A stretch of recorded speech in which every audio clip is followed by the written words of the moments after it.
E aí, por que Deus permite que seu povo sofra perseguições e dificuldades? Como que Deus sustentou o seu povo durante os tempos difíceis no passado, hein? E como você aplica a vitória de Jesus de maneira prática em sua vida? Como podemos olhar para o futuro, gente, sem temer as perseguições e dificuldades? Seja bem-vindo ao Código Aberto e vamos para mais um resumo da sua lição de jovens. Bora lá?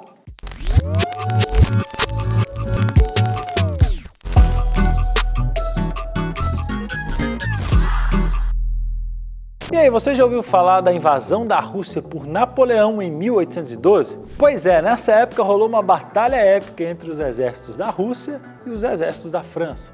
E eu vou te contar como é que foi isso aí. Napoleão estava todo confiante, achando que ia dominar a Rússia, mas os russos tinham um plano esperto. Eles aplicaram uma tática chamada terra arrasada, que é assim, destruir tudo que tinha pelo caminho para não deixar nada para o inimigo. Isso mesmo, eles queimaram as colheitas, destruíram as cidades e evacuaram todo mundo. Foi um estrago total e deixou o exército francês numa situação bem complicada. Mas olha só, essa história não é só sobre guerra de humanos, não. Tem uma batalha muito maior rolando no mundo espiritual. Quando Jesus veio à Terra e venceu a morte, ele acabou com os planos malignos de Satanás. Mas sabe o que o inimigo fez? Ele usou uma tática bem pesada, tipo a terra arrasada, só que contra a igreja cristã.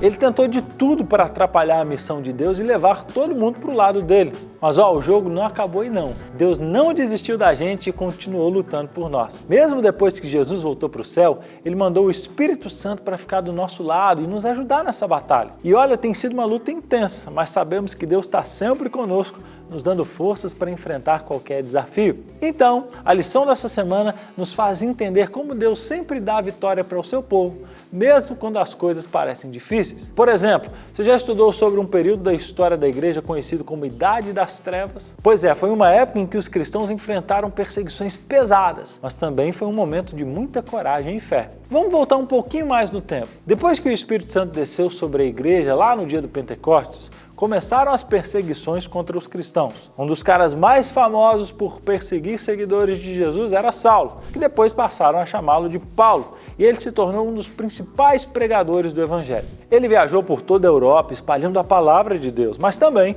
enfrentou muitas dificuldades e até foi preso e executado em Roma. E não para por aí não. No século IV, os próprios cristãos começaram a perseguir outros cristãos. Você acredita nisso? A igreja em Roma queria ditar as regras para todas as outras igrejas, e quem não concordasse seria punido. Foi um período muito difícil, mas Deus sempre encontrou um jeito de proteger a sua igreja. Grupos como os cristãos da Irlanda e da Escócia, além dos valdenses, foram essenciais para manter a chama da verdade acesa. E sabe onde mais Deus providenciou um lugar seguro para os perseguidos? Aqui nas Américas. Quando descobriram esse novo mundo, muitos cristãos encontraram refúgio e liberdade religiosa longe das perseguições da Europa. Foi como se a terra mesmo os tivesse acolhido e protegido, conforme a Bíblia diz. A terra socorreu a mulher. E olha só, até hoje o legado desses corajosos cristãos continua vivo e oferece esperança para milhões de pessoas ao redor do mundo. Precisamos ter coragem, igual a do Homem dos Tanques. Já ouviu falar dele? Foi em 1989, na China, durante os protestos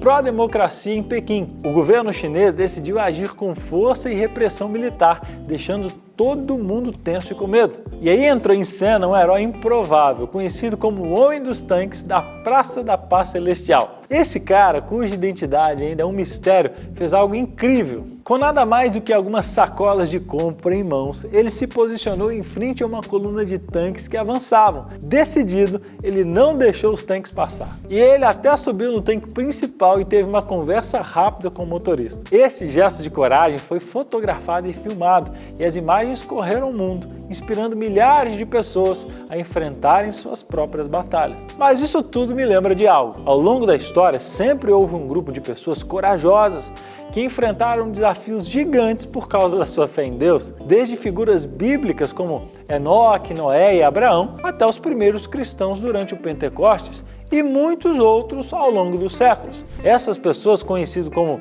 remanescentes, sempre foram minoria, mas nunca perderam a fé e a esperança. E sabe o que é mais incrível? Esse remanescente ainda está ativo nos dias de hoje, especialmente nesses últimos dias em que estamos vivendo. Eles obedecem os mandamentos de Deus e compartilham mensagens proféticas com o mundo, convidando as pessoas a se unirem a Jesus Cristo. Eles são como um exército de verdadeiros heróis espirituais, enfrentando as forças do mal e espalhando a luz do Evangelho. E nós, hein? Onde nós nos encaixamos nessa história? Será que nós fazemos parte desse remanescente corajoso? Como podemos contribuir para a missão incrível de espalhar a mensagem de amor e esperança ao mundo? É uma pergunta que todos nós deveríamos fazer. Já no Paquistão, uma jovem chamada Malala emergiu como um verdadeiro símbolo de esperança e coragem em meio a adversidades inimagináveis. Com apenas 11 anos de idade, ela desafiou as restrições opressivas do Talibã à educação das mulheres, escrevendo valentemente em um blog para a BBC. O que aconteceu em seguida é realmente surpreendente. Malala foi alvo de uma tentativa de assassinato por um atirador talibã enquanto estava no seu ônibus escolar. Ela foi baleada na cabeça, mas incrivelmente sobreviveu. Enquanto ela lutava pela vida, sua história inspirou milhões de pessoas ao redor do mundo, mostrando que até mesmo uma única voz pode desafiar as circunstâncias mais sombrias e criar mudanças positivas. Malala não deixou que esse terrível incidente a paralisasse. Pelo contrário,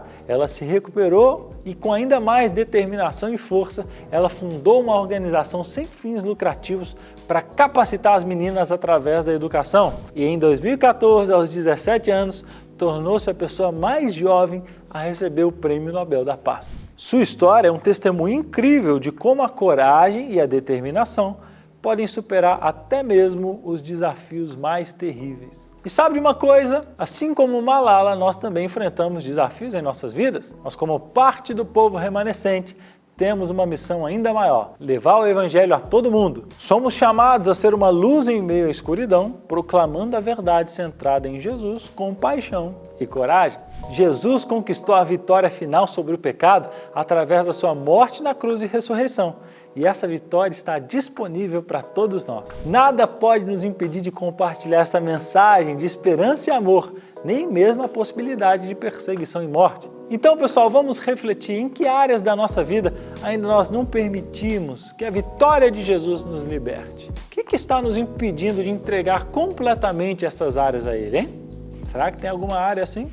É hora de deixar que a luz de Jesus brilhe em todos os aspectos da nossa vida e compartilhar essa vitória com o mundo ao nosso redor. E aí, vamos nessa? E assim chegamos ao fim de mais um resumo da lição. Obrigado por você ter ficado comigo até o final. Deixa aqui o ponto alto da lição dessa semana e compartilha esse vídeo com a galera da sua igreja. Que Deus te abençoe e até semana que vem.